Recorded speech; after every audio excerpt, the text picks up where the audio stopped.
چې حج فرض دی داسې ضروریات د حج فرض دي، څنګه چې زکات فرض دی داسې ضروریات د زکات فرض دي، څنګه چې کلمه فرض ده دغه سي ضروریات د کلمې فرض دي. دا روزه ده. ما 13 جمعه کړو چې ګورئ واورئ او بیا واورئ. کدا روزه تاسو درجه د قبول تر رسول غواړئ، کم سړی چې په کم کندي کې اوسېږي او کم سړی په کومه محله کې اوسېږي، نو د سی ای ډي په شان بدی د هغه محلې انکوایري کړی وي، انکوایري چې دې کورونو کې وګرځه، وګوره چې د چا ماښامې خوار نه یا وګوره چې د چا پېشمنې خوار نه.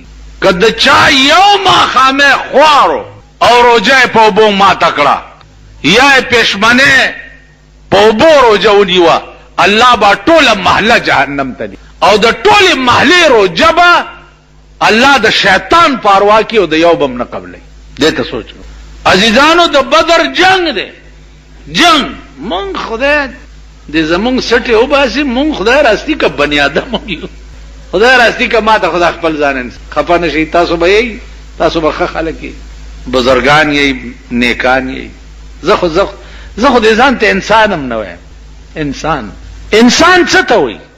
اول خو د انسان په لفظ سوچ وکړئ چې مونږ باندې خدای پاک انسان نامه ولې ایښې ده. انسان وی یو بل سره مانوس، په یو بل قربان، د یو بل علاج. انسان دې ته وی، انسان دې ته وی چې په دې روزه کې روزه نیولي په ځان پیریان راولي، ګراز بل سړی به بې ګناه ولي. انسان دې ته وی.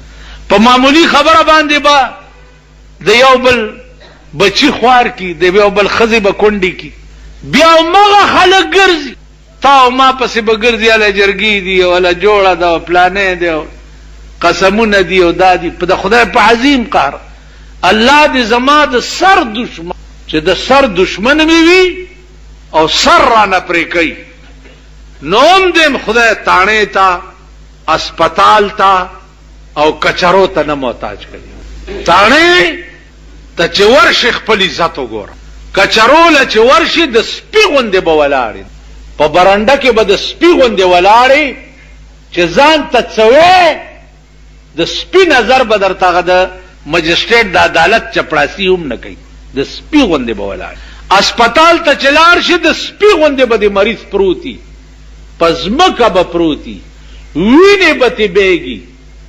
کمپاوډر نرسه د کچنۍ خو راوستل داسې ده لکه د لندن ملک الزبت چې راوړي، ته به نرسه ستا پلار به راوړي، د سپي غوندې به پروت. نو دې زمانه کې د سر دشمن دې خدای پاک مه محتاج کوه دې درې ځایونه. او دا درې ځایونه ولې خراب دي؟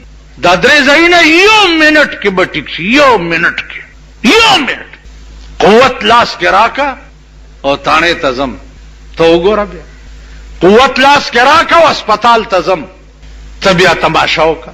خیال دې راغی؟ قوت لاس کې راکا او کچرو ته ځم، ته بیا تماشا وکړه چې عدل څنګه کی او انصاف څنګه کی. اوس ستا د ملک به څه عدل او انصاف وي؟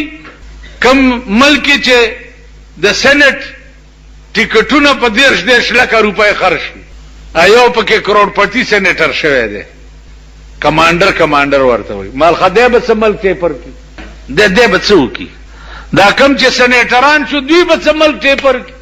2 ملیان پکې سینیټرانو، 12 کاله سینیټرانو، نه شریعت شو نه مذهب شو نه څه شو. سلا کېږي لکه وایي شریعت بل د پاره کېږي. مال دا داسې مثال دی لکه دلته د چواړیانو جمعدارۍ ته یو سړی الیکشن ته ودرېدو، ماسخوتن ما پسې راغی وایي چې زه م الیکشن ته ولاړ یم. ما ته څه کوې؟ ته خو ملا یې که نه کور دې وران شه، ته الیکشن ته سله ودرېږي. وایي جي اسلام د پاره ودرېږم. نو مال د اسلام اوس د چواړیانو جمعدارۍ ته راغی. اندازه وکړئ چې څومره هیري پھیري پکې وشو.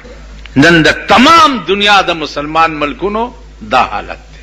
او که ژوندي وایي زه به درته وښیم، نن د بعضې تالي سټو خو ما ته خطونه هم راغلي دي، د بعضې روټي خلاصو ما ته خطونه هم راغلي دي چې ته د صدام حسین ښه وی او هغه ملیان پانسي کړي او هغه مليان مړ کړي مال ک صدام حسین په ځای شاید یو ملام رانه ژوند نه وای پات ته پوښي جمال عبد الناصر د مصر بادشاہ چې د امریکای دشمنو هغه د خلکو کافر کړو کنه ها جمال عبد الناصر چې د امریکای دشمنو ا کافرو کرنل قذافی چې پخپل مخ کې منځونه ورکی او د جمعې خطبه په جمعات کې پخپل وای بادشاہ د لیبیا او د جمعې خطبه دی ورکی او د جمعې منځ دی ورکی چې د امریکای دشمن دی هغه کافر کړي دي تر اوسه پورې په پاکستان کې د جمعې خطبه او منځ یو وزیر اعظم او صدر ورکړي دي ها چرته گورنر ورکړي دي چرته وزیر اعلی ورکړي دي مونږ ټول د جنډه بازار پیجلاګانو اوړو کنه ها دی کړي دي چا په خپل د جمعې منځ ورکړي کافر دی ولی ځکه چې د امریکای دشمن دی نو جمال عبد الناصر کافرو د مصر بادشاہ ځکه چې د امریکای دشمنو کرنل قذافی کافر دی اگر کمخ کې منځونه ورکی او خطبه وای او د مدینه منوره غوندي یونیورسيټي جوړه کړې ده او بخاری او ترمذی پکې پڑھاول کیږي کافر دی ځکه د امریکای دشمن دی صدام حسین کافرو ځکه چې د امریکای دشمنو مبارکم شاه ان شاء الله ټول ملکونه با ان قریب وګورئ چې امریکای له خپل ملکونو کې اډې ورکړي ټول ملکونه اسلامي به وګورئ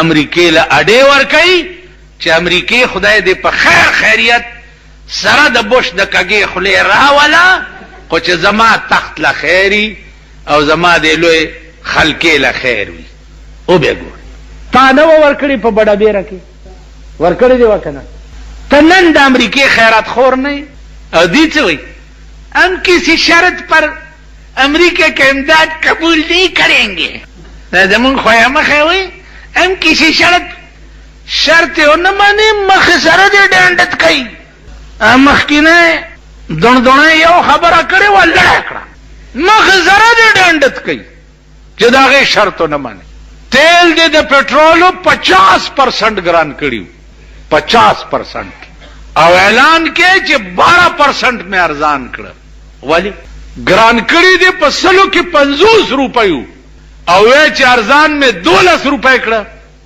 نو دو کم سلويخته ولی ونک کم خلاړي اب سیاسی رشوت په تور باندې د ملک خرج کیږي کنه بیا پټرول خو ارزان ورکول شروع شو اتانه دې ک 12 لیټر ارزان شو او ډیزل اعلان دي ارزان کړي ولی पेट्रोल पंपونو والا وای چې مونږ ته لا نرخنامه نه دراغلي اوس نرخنامه تپوس بڅوک کوي کټانه والا لا ورشاغي غریبان خزان لچر ترو جماعت پیدا کوي کا بتا سره په پمپونو ایو ګاډي والا راته چار نه یوړو مال پلار دې مړ دې کا ژوندې دې وې چې مړ دې نو مال پلار به روزه په سماته به اختیوزه په قبر کې همرو جماعت په کوي داغه پاروای ورو باخه په چاچار رانه یوړو نو پمپ له بسوک ورزي او نرخنامه نه دراغلي او دا سلخت یې کنه دا خو خیر په دې سم گزار نه کیږي